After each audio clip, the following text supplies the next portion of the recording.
Hello नमस्कार बच्चों, मैं हूं कुणाल सर, आपका अपना इंटरनेशनल रिलेशन यानी अंतर्राष्ट्रीय संबंध का फैकल्टी।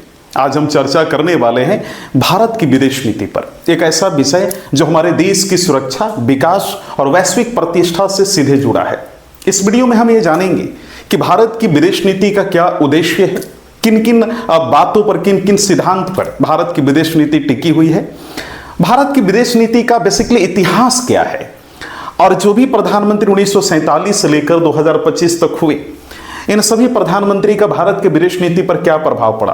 क्योंकि हमें यह भी समझना होगा कि देश का मालिक भले ही राष्ट्रपति होता है, लेकिन राष्ट्रपति के नाम पर प्रधानमंत्री देश को चलाता है। तो ऐसी स्थिति में प्रधानमंत्री का औरा निर्णय भारत की विदेश नीति पर खासा प्रभाव डालता है। इसलिए हम ये भी समझेंगे कि भारत के प्रधानमंत्री के अनुसार हमारी विदेश नीति पर क्या क्या विकास हुआ, क्या क्या प्रभाव पड़ा, इसको भी समझने का प्रयास करेंगे। आज की वीडियो में समझेंगे कि भारत की विदेश नीति की मुख्य चुनौतियां और समाधान क्या है, और क्यों यह विषय 71वीं बीपीएससी मेंस में बेहद महत्वपूर्ण वेटेज रखता है। इसको ध्यान से समझने का प्रयास करेंगे। प्यारे बच्चों, वीडियो को अंत तक जरूर देखें, क्योंकि मैं इसे आपको आसान, मजेदार और एग्जाम ओरिएंटेड अंदाज में समझाऊंगा। प्यारे बच्चों, चलो शुरू करते हैं भारत की विदेश नीति, सुरक्षा, विकास और वैश्विक नेतृत्व की कहानी। सबसे पहले तो एक सवाल खड़ा होता है कि सर ये विदेश नीति है क्या। देखिए, सबसे पहले समझिए, विदेश नीति एक तरीके से आप इसको एग्जाम्पल के माध्यम से ऐसे समझिए कि मान लीजिए कि आपका एक दोस्त है। फॉर एग्जाम्पल, मान लो कि आप ये हो, आपके इतने सारे फ्रेंड हैं, तो आप किस देश के साथ कितनी दोस्ती रखेंगे, कैसे दोस्ती रखेंगे, कौन कौन बात करेंगे, किसका विरोध करेंगे, अपने दोस्त के किन किन बातों का विरोध करेंगे, किन किन बातों का समर्थन करेंगे, कहां कहां सहयोग करेंगे, इस दोस्त के साथ कैसा व्यवहार रखेंगे, अच्छा या बुरा, इसके साथ कैसा रखेंगे, इसके साथ कैसा रखेंगे। तो जब ये पूरी प्रक्रम आप अपने दोस्तों के साथ जब आप करते हैं तो इसे मित्र नीति कहा जाता है। बेसिकली आप समझ पा रहे होंगे मेरी बात को कि भाई किससे कैसा दोस्ती रखना है, किससे कैसा दोस्ती मेंटेन करना है, यही तो मित्र नीति है। उसी प्रकार भारत किस देश के साथ कैसी दोस्ती रखेगा, क्या उसके साथ दोस्ताना व्यवहार रखेगा या फिर जो है उसके साथ दुश्मनी रखेगा, या किन किन बातों पर अपने जो है किसी भी दोस्त देश का किन किन बातों का विरोध करेगा, किन किन बातों का समर्थन करेगा। आप समझ पा रहे हैं मेरी बात को। कैसा संबंध रखेगा, कितनी दूरी मेंटेन करके रखेगा, किन किन बातों पर सहयोग करेगा, ये पूरी कंप्लीट प्रोसेस जब भारत किसी देश के साथ करता है तो हम ये कहते हैं कि भारत विदेश नीति कर रहा है ना। दिस इज कॉल्ड विदेश नीति, इसी को विदेश नीति कहते हैं। तो अगर सीधे शब्दों में अगर मैं कहूं तो भारत दूसरे देशों के साथ कैसा बर्ताव करेगा या बर्ताव करने का क्या तरीका होगा, इसी को भारत की विदेश नीति कही जाती है। अगर आप इसको सिर्फ विदेश नीति की परिभाषा के तौर पर देखें तो आप ये कहेंगे कि कोई भी देश दूसरे देश के साथ कैसा बर्ताव करेगा, इस चीज को समझने की प्रक्रिया ही विदेश नीति कहलाती है। आप समझ पा रहे होंगे मेरी बात को। मैं आपको बता दूं कि इंटरनेशनल रिलेशन, अंतर्राष्ट्रीय संबंध है, जब आप पढ़ रहे हो तो भारत की विदेश नीति समझना बहुत जरूरी है। क्योंकि इसको समझे बिना आप कोई भी अगर आप टॉपिक पढ़ते हैं, जैसे कोई इंटरनेशनल अंतर्राष्ट्रीय संस्था के बारे में पढ़ते हैं, जैसे सार्क, आसियान, संयुक्त राष्ट्र, है ना, या फिर भारत की किसी भी देश के साथ कोई भी अंतर्राष्ट्रीय संबंध, जैसे भारत पाकिस्तान संबंध, भारत अमेरिका संबंध अगर आप पढ़ते हैं तो कंप्लीट तरीके से, संपूर्ण तरीके से आपको समझ में नहीं आएगा। तो इसलिए बहुत जरूरी है कि भारत की विदेश नीति को ध्यानपूर्वक हम समझें। तो विदेश नीति की परिभाषा तो हम समझ गए और भारत की विदेश नीति भी हम समझ पा रहे हैं। यहां पर सवाल यह खड़ा होता है कि भारत जो है अपनी जब विदेश नीति को लेकर आगे बढ़ता है तो किन किन बातों पर ध्यान देता है, यानी भारत की विदेश नीति का मकसद क्या है ना। भारत की, है ना, विदेश नीति, ठीक है ना, विदेश नीति समझ पा रहे हो ना बात को, विदेश नीति का, ठीक है वॉइस आ रहा है ना, ओके। भारत की विदेश नीति का मकसद क्या है, मकसद क्या है, मकसद या उद्देश्य कह लीजिए। अच्छा, बिना इस टॉपिक को समझे आप अगर कोई भी अगर अंतर्राष्ट्रीय संबंध की टॉपिक अगर समझने का प्रयास करेंगे तो क्लियरली आपको समझ में नहीं आएगा। देखिए, भारत की विदेश नीति का मेन मकसद क्या है। अच्छा, आप अपने से ही लेके चलो, आप किसी भी दोस्त के साथ अगर दोस्ती कर रहे हो तो सबसे पहले क्या देखोगे कि आपकी सुरक्षा हो, आपका डेवलपमेंट हो, और साथ ही साथ सभी मित्र मंडली खुश रहे, सब शांतिपूर्वक रहे, कोई लड़ाई झगड़ा ना हो। इसी तरीके से आप वैसे ही ना अपने दोस्तों के साथ बातचीत करोगे, डील करोगे, ताकि आपका भी बेनिफिट हो और दोस्तों का भी बेनिफिट हो। तो भारत के भी विदेश नीति का उद्देश्य लगभग ऐसा ही है। भारत जो है बेसिकली जब अपनी विदेश नीति मेंटेन करता है तो इस बात का संपूर्ण ध्यान रखता है कि किसी देश के साथ वो ज्यादती न करे। सबसे पहले तो अपनी हित की सुरक्षा करे, जो इंडिया का इंटरेस्ट है ना, उन चीजों पर अपना काम करे। आप समझ पा रहे होंगे मेरी बात को, जिसमें इंडिया का डेवलपमेंट है, सिक्योरिटी है, उस चीज को ध्यान में रखते हुए दूसरे देश के साथ बातचीत करें। ये बेसिकली मकसद है भारत की विदेश नीति का। लेकिन अगर आप मुझसे पूछोगे कि सर भारत की विदेश नीति का मुख्य उद्देश्य क्या है, तो प्यारे बच्चों सबसे पहले तो समझिए, मैं मान के चल रहा हूं कि आपको ये समझ में आ गया होगा कि विदेश नीति बेसिकली होता क्या है। और यहां पे आज हम समझ रहे हैं भारत के विदेश नीति के मुख्य उद्देश्य को हम समझने का यहां पर प्रयास कर रहे हैं। आज की ये टॉपिक ही है भारत की विदेश नीति, यही टॉपिक आज है ही आपका, तो ये भी आपको ध्यान में रखना है। तो भारत की विदेश नीति का मुख्य उद्देश्य क्या है? तो पहला, देश की सुरक्षा और स्वतंत्रता बचाना, है ना। क्या है? देश की सुरक्षा, है ना, देश की सुरक्षा और स्वतंत्रता बचाना, सुरक्षा और स्वतंत्रता बचाना। समझ रहे हो मेरी बात को? स्वतंत्रता बचाना, 1 सेकंड रुक जाना, बचाना। तो ये पूरा जो क्लास है कंप्लीट हिंदी मीडियम का है, इंग्लिश मीडियम का भी कैंडिडेट इसको देख सकते हैं। भारत की जमीन, मैं इसी टॉपिक को समझा रहा हूं। तो भारत की विदेश नीति का मुख्य उद्देश्य है कि देश की सुरक्षा और स्वतंत्रता बचाना। इसका सीधा मतलब है कि भारत की जमीन, सीमा और आजादी को सुरक्षित रखना। आप समझ पा रहे हो ना कि भारत जब भी दूसरे देशों के साथ अपनी विदेश नीति बनाएगा, यानी उनके साथ बातचीत करेगा, तो इस बात का संपूर्ण ध्यान रखेगा कि अपने देश की जमीन, अपने देश की बाउंड्री यानी सीमा, समझ पा रहे हो ना हम क्या करें, बाउंड्री यानी इंडिया पाकिस्तान का जो भी अंतर्राष्ट्रीय जो बाउंड्रीज हैं, और अपनी आज़ादी को, अपनी सोवरेनिटी, अपनी फ्रीडम को सुरक्षित रखना। मतलब कोई भी ऐसा देश के साथ अगर भारत अगर कोई बातचीत कर रहा है, रिलेशन बना रहा है, तो इस बात का संपूर्ण ध्यान रखेगा भारत कि उसके जमीन, उसकी बाउंड्री यानी सीमा और उसके देश की आज़ादी पर कोई खतरा ना पहुंचे। आप समझ पा रहे होंगे। फॉर एग्जाम्पल, अब रिसेंटली प्यारे बच्चों अगर मैं इसका उदाहरण लेकर आपको बताऊं कि ऐसा सर कहीं हुआ है क्या कि देश का कोई प्रधानमंत्री भारत की विदेश नीति जो है फॉलो करते वक्त जो है इस बात का ध्यान रखा है? प्यारे बच्चों मैं आपको बताऊं, रिसेंटली एक ऑर्गेनाइजेशन है संघाई कोऑपरेशन ऑर्गेनाइजेशन, ठीक है ना। तो इसकी मीटिंग हो रही थी 1 सितंबर 2025, अभी रिसेंटली मीटिंग हुई है 1 सितंबर 2025 को, पिछले महीने ही इसकी मीटिंग हुई थी। इस मीटिंग में basically prime minister Narendra Modi भी शामिल हुए थे, क्योंकि जो एससीओ है, सीओ की जो मीटिंग होती है बेसिकली इसमें वही देश भाग लेते हैं जो एससीओ के सदस्य होते हैं। और हम सभी को मालूम है कि संघाई कोऑपरेशन ऑर्गेनाइजेशन में, अच्छा ये जो टॉपिक है संघाई कोऑपरेशन ऑर्गेनाइजेशन, इसको मैं बहुत डिटेल में पढ़ाऊंगा आगे के लेक्चर्स में, इसलिए आपको हड़बड़ाना नहीं है, बस यहाँ पर ध्यान से सुनो। तो एससीओ के 9 अस्थायी सदस्य हैं, परमानेंट मेंबर हैं, जैसे चीन हो गया, रूस हो गया, कजाकिस्तान हो गया, किर्गिस्तान हो गया, तजाकिस्तान हो गया, उज्बेकिस्तान हो गया, भारत इसका 2017 में सदस्य बना है एससीओ का, है ना, भारत हो गया। इसके साथ पाकिस्तान भी 2017 में इसका मेंबर बना, ईरान भी इसका 2023 में मेंबर बना। तो इन 9 अस्थायी सदस्य देशों का एक समूह है संघाई कोऑपरेशन ऑर्गेनाइजेशन। 1 सितंबर 2025 को इसकी रिसेंटली मीटिंग हुई थी। इस मीटिंग में प्राइम मिनिस्टर नरेंद्र मोदी भी पहुंचे थे। जाहिर सी बात है भारत इसका सदस्य है, तो जब भी मीटिंग होगा तो भारत के भी लोग जाएंगे, अलग अलग देशों को भी जो लीडर्स होंगे वो भी पहुंचे होंगे। इसी मीटिंग में प्राइम मिनिस्टर नरेंद्र मोदी ने कहा, एक बड़ी फेमस स्टेटमेंट उन्होंने बोला कि हर देश को दूसरे देश की सीमा और संप्रभुता का सम्मान करना चाहिए। संप्रभुता मतलब उस देश की आजादी, यानी कोई भी देश दूसरे देश की बाउंड्री और फ्रीडम को न छीने, उसका रेस्पेक्ट करे। ये बात बताती है कि प्राइम मिनिस्टर नरेंद्र मोदी यहां पर ये चीज पर अपना जोर डाल रहे, अपना ध्यान आकर्षित कर रहे हैं सभी स्थायी सदस्यों का कि भैया अपने में रहो, अपनी आजादी पर फोकस करो, अपनी बॉर्डर प्रोटेक्शन पे फोकस करो, दूसरे कंट्री के संप्रभुता और बॉर्डर प्रोटेक्शन को, यानी दूसरे देश के बाउंड्रीज यानी बॉर्डर्स को और दूसरे देश की फ्रीडम को डिस्टर्ब मत करो।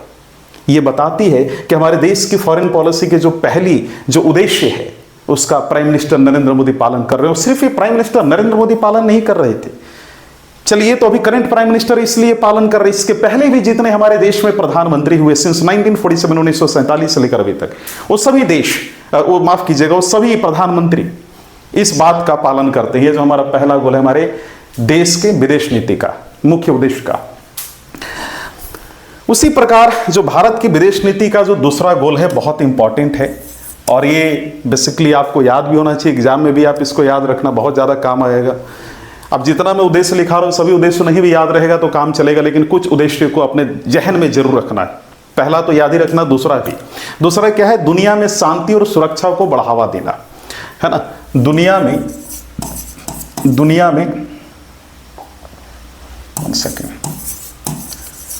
में शांति और सुरक्षा को बढ़ावा देना, शांति और सुरक्षा को बढ़ावा देना, शांति और सुरक्षा को बढ़ावा देना, सुरक्षा को बढ़ावा देना। आप समझ पा रहे होगे मेरी बात को, बढ़ावा देना। Is it clear? बढ़ावा देना, समझ रहे हो ना बात को। तो जैसे कई होता ना, कई देश आपस में लड़ गया, तो ऐसे कंट्री हमारी रिस्पॉन्सिबिलिटी होनी चाहिए कि हम उस देश के बीच में जो हुआ, जैसे रशिया यूक्रेन की लड़ाई हुई, तो हम उनको बातचीत से उनको कॉपरेट करके मध्यस्थता करके उनकी लड़ाई शांत कराएं। जैसे अगर आप देखोगे कई देशों में सिविल वॉर, गृह युद्ध हो रहा है, आपस में लोग लड़ गए देश में, तो उस चीज को लेकर भारत अपना यूनाइटेड नेशन का एक अपना फोर्स है बच्चों, पूरे विश्व का सबसे बड़ी संस्था है वो संयुक्त राष्ट्र, तो उसकी एक अपनी सेना है जिसको बोला जाता है पीस कीपिंग फोर्स, शांति सेना। तो भारत की तरफ से सीआरपीएफ या जो अलग अलग पैरामिलिट्री फोर्सेस, यहाँ से कई लोग जो है डेप्यूटेशन पे United nation peace keeping force में शामिल होते हैं, और वो यूनाइटेड नेशन अपने पीस कीपिंग फोर्स को उन देशों में भेजती है जिन देशों में अशांति फैली हुई है, ताकि वहां पे सभी चीजों को कानून व्यवस्था के अंतर्गत मैनेज किया जा सके, सब कुछ ठीक किया जा सके।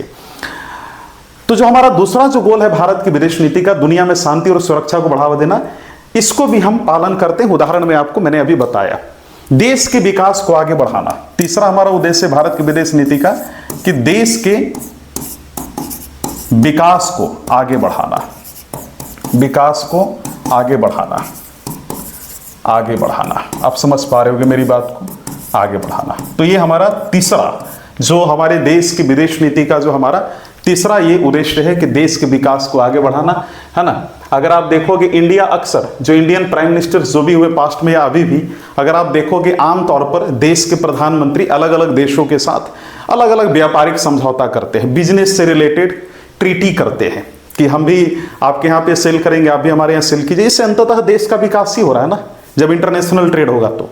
जैसे भारत ने जापान के साथ, भारत ने सिंगापुर के साथ जो व्यापारिक समझौते किए, इससे क्या मालूम चल रहा है कि भारत कहीं ना कहीं अपनी देश के विकास को आगे बढ़ा रहा है। मैं भारत की विदेश नीति की बात कर रहा हूं, आप समझ पा रहे होगे मेरी बात को।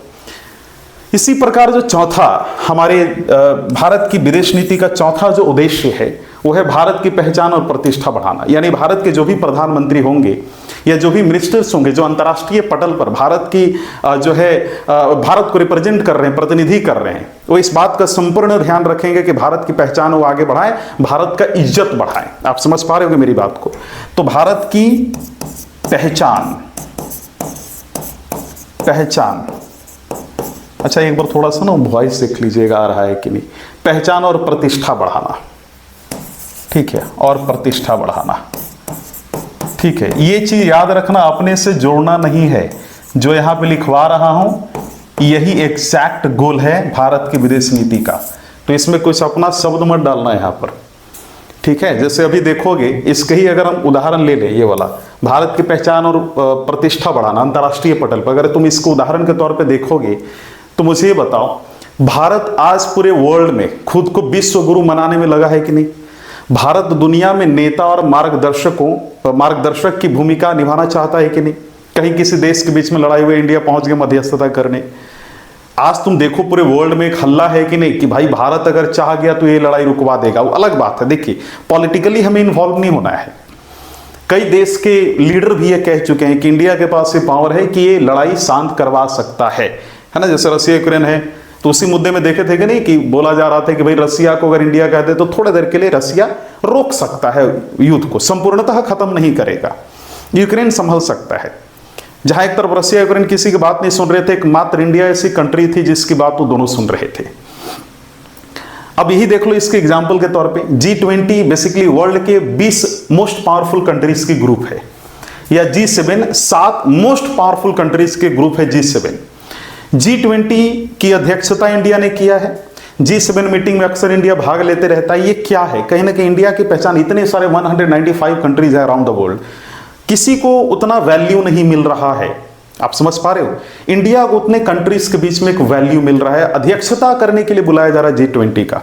यह इस बात का संपूर्ण प्रमाण है कि भारत की विदेश नीति का जो उद्देश्य है, जो चौथा उद्देश्य है ना, कि भैया भारत की पहचान और प्रतिष्ठा बढ़ाना, उस पर सही तरीके से काम किया जा रहा है। उस उद्देश्य पे काम किया जा रहा है वर्तमान प्रधानमंत्री के द्वारा, और इससे पहले भी जो हमारे देश के प्रधानमंत्री रहे वो भी कर रहे हैं। इसके बाद सुरक्षा चुनौतियों से निपटना, है ना, सुरक्षा चुनौतियों से निपटना, चुनौतियों से निपटना, सुरक्षा चुनौतियों से निपटना, ठीक है ना।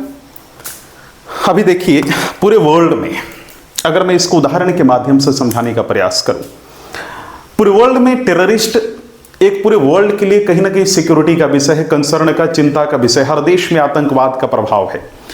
आतंकवाद और पड़ोसी देशों की धमकी से निपटने के लिए इंडिया अक्सर क्या करता है कि न किसी देश के साथ, मान लो किसी देश के साथ उसकी लड़ाई है, इंडिया कोशिश करता है कि भैया उससे साझेदारी कर ले, है ना। आतंकवाद है तो अक्सर आप देखोगे इंटरनेशनल टेररिस्ट के मामले में इंडिया हमेशा इनके खिलाफ बात करता है। इंटरनेशनल टेररिज्म यानी अंतर्राष्ट्रीय आतंकवाद के खिलाफ अक्सर देखोगे कि इंडिया बात करते रहता है।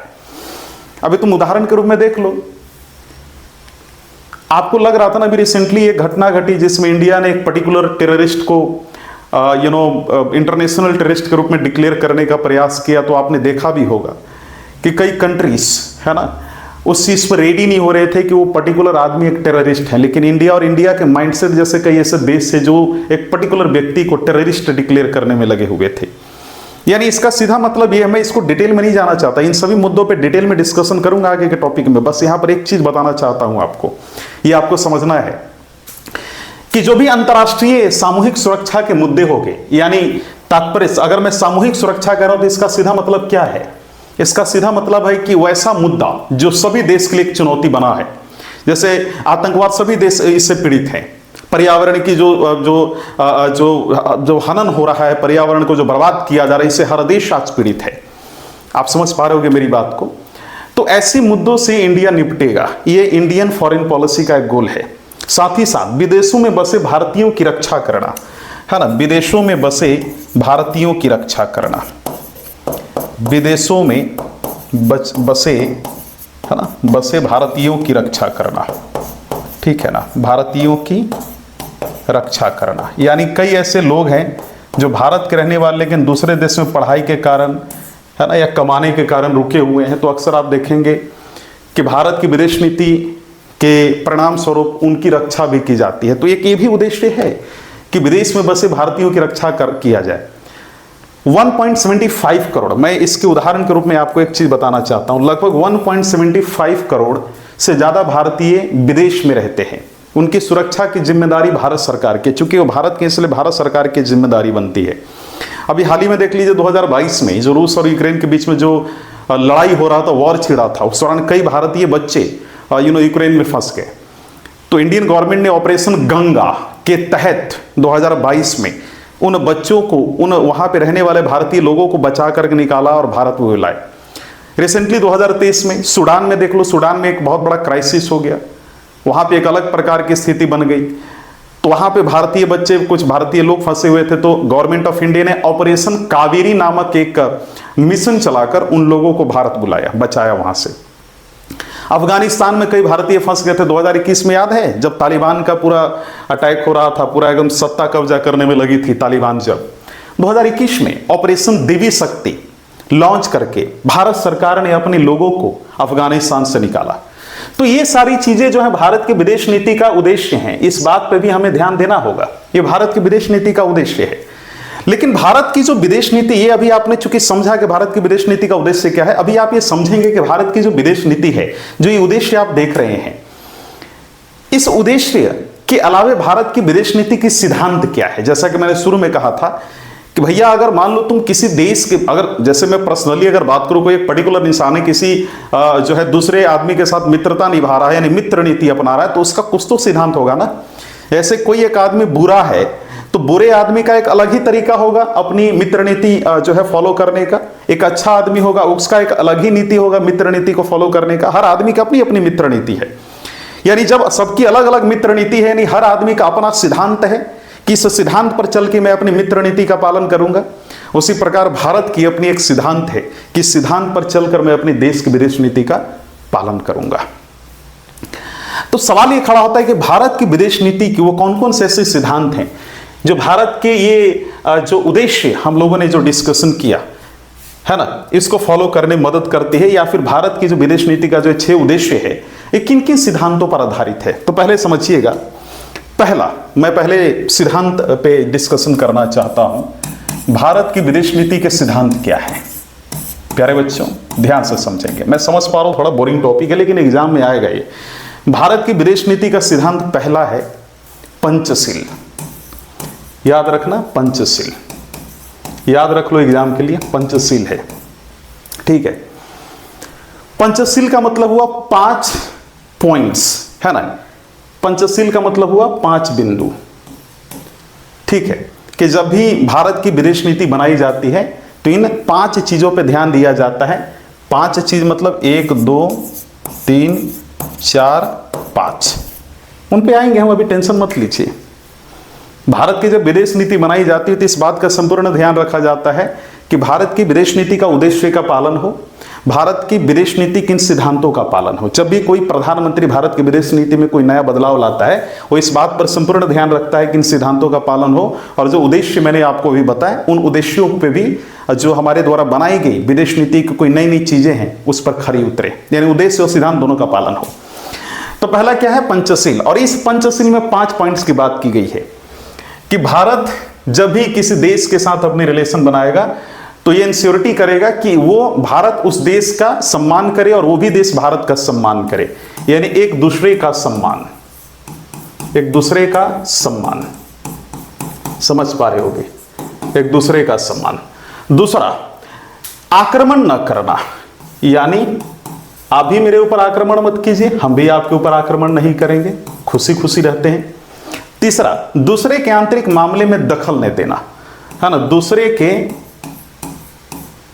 दूसरे के आंतरिक मामले में दखल न देना, आंतरिक मामले में दखल न देना। आप समझ पा रहे होंगे मेरी बात को, दखल न देना, न देना, समझ रहे मेरी बात को।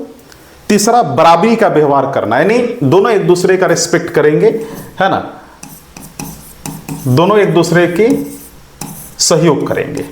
बराबरी का व्यवहार रखना, व्यवहार रखना, ठीक है। ये पंचशील समझौता के अंतर्गत, पंचशील जो सिद्धांत है भारत की विदेश नीति के सिद्धांत का एक जो सिद्धांत है पंचशील सिद्धांत, उसके अंतर्गत इन बातों का ध्यान रखती है। जब भी कोई प्रधानमंत्री विदेश नीति बनाता है तो इन बातों का ध्यान रखता है। शांति के साथ रहना, है ना, हम भी शांति से रहेंगे, आप भी शांति से रहिए, यानी भारत कह रहा है दूसरे देशों को कि हम भी शांति से रहेंगे, तुम भी शांति से रहो, है ना। शांति के साथ रहना, एक दूसरे के सहयोग करेंगे, है ना, एक दूसरे के आंतरिक मामलों में इंटरफेयर नहीं करेंगे, एक दूसरे पे आक्रमण नहीं करेंगे और एक दूसरे का सम्मान करेंगे। तो भारत जब भी विदेश नीति बनाती है तो पंचशील को ध्यान में रखते हुए बनाती है। अगर मैं भारत कह रहा हूं तो भारत का प्रधानमंत्री मैं कह रहा हूं। तीसरा, माफ कीजिएगा, पहला हो गया। दूसरा, प्यारे बच्चों, जब हम आजाद हुए थे 1947 में, तो 1945 में 2 साल पहले ही द्वितीय विश्व युद्ध की समाप्ति हुई थी। द्वितीय विश्व युद्ध में एक तरफ अमेरिका, रसिया, ब्रिटेन, फ्रांस थे और दूसरी तरफ जापान और जर्मनी जैसे देश थे। बहरहाल जर्मनी और जापान उस सेकेंड वर्ल्ड वॉर में द्वितीय विश्व युद्ध में हार गए थे। मैं 1945 की बात कर रहा हूं। उस दौरान जब ये सेकेंड वर्ल्ड वॉर समाप्त हुई थी तो रसिया और यूनाइटेड स्टेट ऑफ अमेरिका, इनके बीच में आपसी दुश्मनी शुरू हो चुकी थी। ये एक बहुत गहन चर्चा का विषय है, इस पे कभी डिटेल में डिस्कशन करेंगे, लेकिन यहां पे मैं चाहता हूं थोड़ा ध्यान से सुनिएगा। जब 45 में अमेरिका और रसिया के बीच में एक कह सकते हैं कहा सुनिया तनाव की स्थिति जब पैदा हुई, इस तनाव की स्थिति को कहा जाता है कि शीत युद्ध की शुरुआत हुई थी। किस चीज की शुरुआत हुई थी? शीत युद्ध की। इसको इंग्लिश में कोल्ड वॉर कहा जाता है। और शीत युद्ध का तात्पर्य यह होता है कि यहां पर रसिया और अमेरिका, बेसिकली रसिया को उस समय यूएसएसआर के नाम से जाना जाता था। तो अगर मान लो यूएसएसआर और यूनाइटेड स्टेट ऑफ अमेरिका 1945 के बाद यानी 1945 के बाद शीत युद्ध में उलझ चुके थे, तो इसका सीधा मतलब यह हुआ कि उस दौरान ये एक दूसरे से सीधे तौर पे लड़ाई में उलझे हुए हैं। और अगर मैं शीत युद्ध कह रहा हूं तो यहां शीत युद्ध का मतलब मारा पीटी या फिजिकल वॉर से मत समझ लेना कि भाई एक दूसरे के सामने खड़ा होकर ये लड़ रहे हैं, जी नहीं। यहां पर इसका सीधा जो मतलब है वो ये है कि एक दूसरे के बारे में बुरी चीजें फैलाएंगे, एक दूसरे को क्रिटिसाइज करेंगे। लड़ाई झगड़ा के अलावा, मारा पीटी के अलावा, यानी एक तरीके से वेपनरी जो वॉर होता है, हथियारों का उपयोग किए बिना लड़ाई करना, इसको हम लोग शीत युद्ध कहते हैं। इसमें एक दूसरे का क्रिटिसिज्म करते हैं, एक दूसरे को अलग अलग मैगजीन पत्रिकाओं में मीडिया के द्वारा बदनाम करते हैं। या फिर इसमें एक चीज और होता है कि मान लो ये अमेरिका है, ये यूएसएसआर है, अमेरिका का एक सपोर्टिंग देश है, यूएसएसआर का एक सपोर्टिंग देश है, ये दोनों अमेरिका यूएसएसआर दोनों को लड़वा देंगे। ये भी शीत युद्ध का एक जो है तरीका होता है। शीत युद्ध में ये भी ऐसी भी चीजें होती हैं। तो जो शीत युद्ध शुरुआत हुआ था 1945 में, तो इसी तरीके से होता था कि एक दूसरे की बुराई करते थे, अपने सपोर्टिंग देशों को लड़वाते थे। जैसे 1950 के दौरान 1950 में नॉर्थ कोरिया और साउथ कोरिया का आपस में लड़वा दिया। समझ रहे मेरी बात को मैं क्या कह रहा हूं? नॉर्थ कोरिया जो एक तरीके से मान सकते हो कि जिसको रसिया सपोर्ट करता था, साउथ कोरिया को अमेरिका, तो एक दूसरे आपस में लड़वा दिया है ना। अमेरिका ने उसको भड़का दिया साउथ कोरिया को, नॉर्थ कोरिया यानी उत्तरी कोरिया को रसिया ने भड़का दिया, दोनों आपस में लड़ गए। सब शीत युद्ध है। 91 में शीत युद्ध की लड़ाई की खात्मा हुई और यूएसएसआर हार गया और अमेरिका जीत गया। बहरहाल ये अलग मुद्दा है, शीत युद्ध का अलग मुद्दा है, इस पर हम लोग डिस्कशन करेंगे। लेकिन मैं चाहता हूं यहां पर ध्यान से सुनिएगा। एक तरफ यूएसएसआर 1945 में अमेरिका खिलाफ था, अमेरिका यूएसएसआर खिलाफ। अमेरिका पूंजीवादी देशों का नेतृत्व कर रहा था और इसने एक अपना ग्रुप बनाया था जिसका नाम था NATO, North Atlantic Treaty Organization. वहीं दूसरी ओर यूएसएसआर, इससे ये बेसिकली साम्यवादी विचारधारा का नेतृत्व कर रहा था। और आप सभी को मालूम है कि पूंजीवादी और साम्यवादी विचारधारा एक दूसरे के कट्टर दुश्मन है। साम्यवादी में एक तरफ जहां प्राइवेट कंपनी, निजी कंपनियों का, निजी वस्तुओं का विरोध किया जाता है, निजी संपत्तियों का, वहीं अगर आप पूंजीवादी देशों में देखें तो जो है पूंजीवादी देशों में निजी संपत्तियों का बढ़ावा दिया जाता है।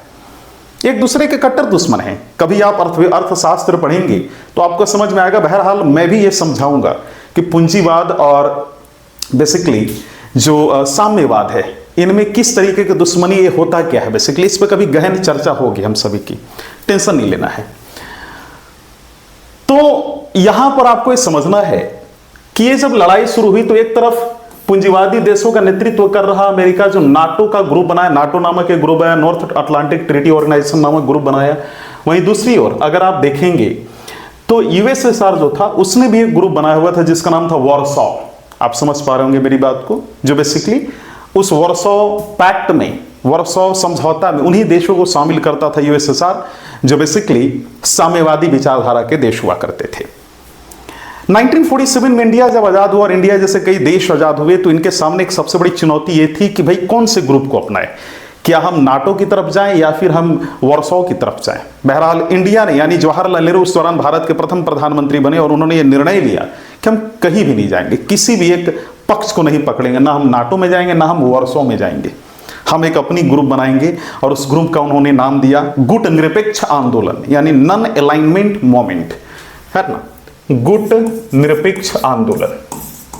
प्यारे बच्चों, यह गुट निरपेक्ष आंदोलन की स्थापना 1961 में सर्बिया नामक देश में इजिप्ट, इंडोनेशिया और इंडिया जैसे देशों ने मिलकर स्थापित किया था। यानी नॉन अलाइन्ड मूवमेंट, ये जो गुट निरपेक्ष आंदोलन जो एक प्रकार की ऑर्गेनाइजेशन है, इसकी स्थापना इंडिया, इंडोनेशिया, इजिप्ट जैसे उस समय जो आजाद हुए देश थे उन्होंने मिलकर इसकी स्थापना की थी। इसके स्थापना से क्लियर हो चुका था कि भारत किसी भी दूसरे देश के पक्ष में नहीं जा रहा, भारत के एक अपनी पक्ष है। गुट निरपेक्ष से क्लियर नहीं हो रहा है क्या आपका? गुट निरपेक्ष यानी किसी गुट को पक्ष में हम नहीं हैं, हमारी एक अपनी गुट है जिसका नाम है नॉन अलाइन्ड मूवमेंट, यानी एक ऐसी संस्था जो बेसिकली नाटो और वॉर्सॉ दोनों से अलग है। आप समझ पा रहे होंगे मेरी बात को। तो दूसरा बिंदु है गुट निरपेक्षता, है ना। हम लोग समझेंगे नॉन अलाइंड मोमेंट के बारे में भी डिटेल में हम सभी को पढ़ना है, इसलिए हम लोग को कंफ्यूज नहीं होना है। अच्छा, अंतर्राष्ट्रीय संबंध एक ऐसी सब्जेक्ट है, बड़ी विडंबना है कि जब तक आप ज्योग्राफी और विश्व इतिहास का अच्छे से अध्ययन नहीं करेंगे आपको समझ में नहीं आएगा। ये ऐसी सब्जेक्ट है, मतलब मान लो कि जब तुम सब सब्जेक्ट पढ़ लो तब ये जाकर जो है तुम अंतर्राष्ट्रीय संबंध पढ़ो, तब तुम्हें समझ में आएगा। जो फर्स्ट टाइम में कोई बच्चा अगर पढ़ रहा है, अगर उसको अंतर्राष्ट्रीय संबंध पढ़ना तो बहुत ही डिटेल में जीरो से बेसिक से एकदम शुरू करना होता है।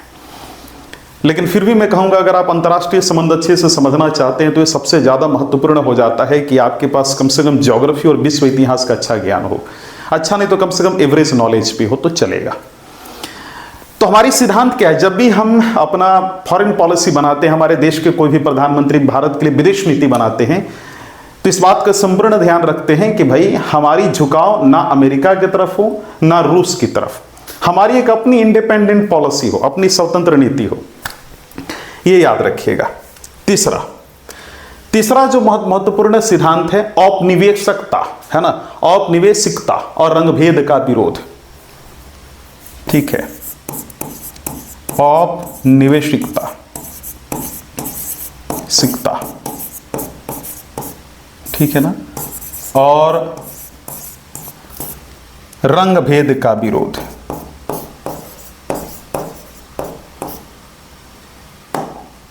थोड़ा रुक जाना, का विरोध।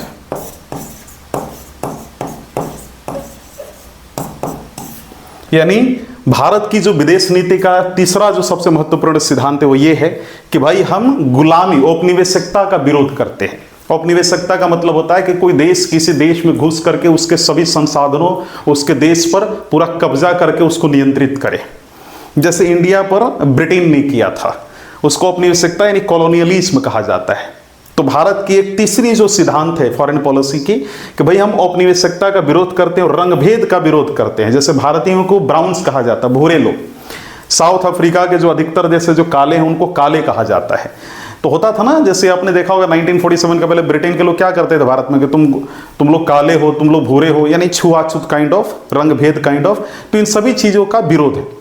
जो है हमारा तीसरा सिद्धांत है भारत की विदेश नीति का, यानी भारत जब भी अपनी विदेश नीति बनाएगा तो पंचशील का पालन तो करेगा, गुट निरपेक्षता का भी पालन करेगा और साथ ही साथ औपनिवेशिकता और रंग भेद का भी संपूर्ण विरोध करेगा। इन सभी बातों पर भारत की विदेश नीति बनती है। साथ ही साथ भारत की विदेश नीति का चौथा और सबसे महत्वपूर्ण जो सिद्धांत है झगड़े शांति से सुलझाना, है ना, झगड़े शांति से सुलझाना। समझ पा रहे होगे मेरी बात को, शांति से सुलझाना, सुलझाना, शांति से सुलझाना, झगड़े शांति से सुलझाना, ताकत से नहीं बल्कि बातचीत और समझौते से विवाद का हल करना। मान लो भारत का किसी देश के साथ लड़ाई हुआ तो बातचीत समझौता से अपना लड़ाई जो भी है उसको हल कर लीजिए, विवाद को हल कर लीजिए। या फिर मान लीजिए कोई एक देश दूसरे देश के साथ फाइट कर रहा है तो उसके लड़ाई को बातचीत और समझौते से उसको सॉल्व कर लिया जाए, ये एक सिद्धांत है। और पांचवा जो सबसे महत्वपूर्ण सिद्धांत है भारतीय विदेश नीति का वो है बहुपक्षवाद का मजबूत करना, यानी बहुपक्षवाद को मजबूत करना। मैं चाहता हूं पांचवा में बहुत अच्छे से लिखूं, बहुपक्षवाद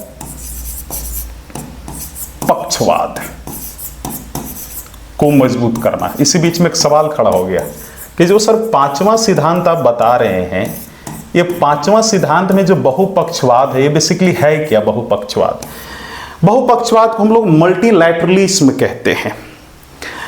बहुपक्षवाद का सीधा मतलब यह है कि पूरे वर्ल्ड में जो बहुत सारी संस्थाएं हैं, जो अंतर्राष्ट्रीय संस्थाएं हैं, इंटरनेशनल ऑर्गेनाइजेशंस हैं, साथ ही साथ जितने भी देश हैं, बड़े बड़े देश पूरे विश्व के या सभी देशों का 195 कंट्रीज को, हमारी रिलेशन सबके साथ अच्छी हो, किसी के साथ हमारे रिलेशन खराब ना हो।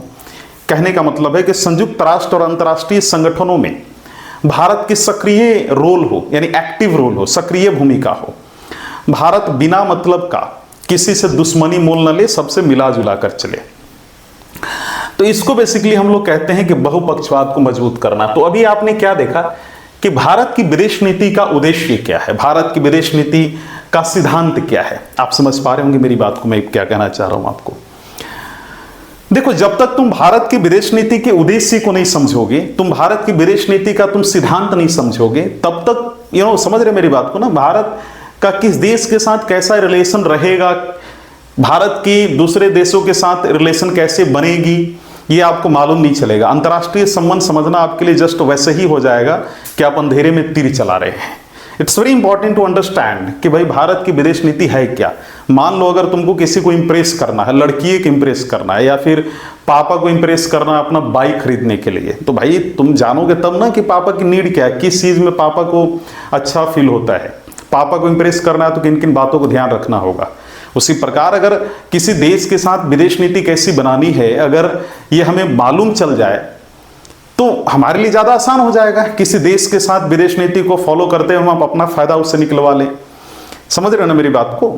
तो भारत की विदेश नीति का उद्देश्य और सिद्धांत आपने देखा। अगर मैं आसान शब्दों में कहूं, आसान शब्दों में, तो भारत की विदेश नीति का लक्ष्य क्या है, ध्यान से सुनिएगा।